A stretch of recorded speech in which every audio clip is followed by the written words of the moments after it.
لكل متابعين شيف زوزو، النهاردة هنقدم وصفة جميلة، وصفة رز بلبن بالمكسرات.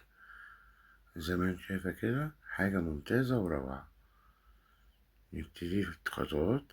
هنجيب حلة، هننزل ب120 جرام رز و4 كوبايات مية على نار متوسطة، وهنبتدي كده نقلب زي ما انت شايفة كده لغاية ما نحس ان الرز ابتدى يدوب مننا. هننزله 2 كيلو لبن فوق الرز، واحدة واحدة كده زي ما انت شايفة،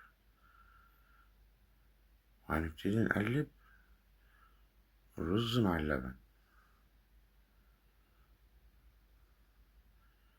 وهنزله بكوبايتين سكر كبار، وهنبتدي نقلب لغاية ما يدوب السكر معانا مع الرز واللبن.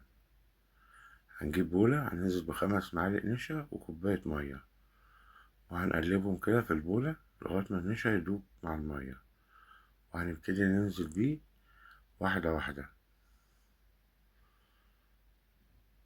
زي ما انا شايفة كده، ونستمر في التقليب.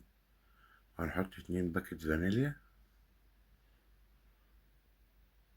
ونبتدي نقلب لغاية ما ياخد القوام اللي هو قبل ما ياخد اللزوجة كاملة. هننزله بيه في البولات بتاعتنا بايركس، وهننزله بيها في الصينية عشان هندخله من الفرن.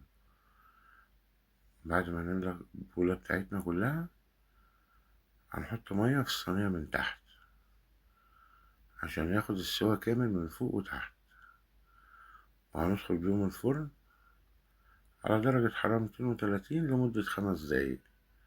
والنتيجة زي ما انت شايفة كده روعة، وش ذهبي كده مكرمل زي ما انت شايفة.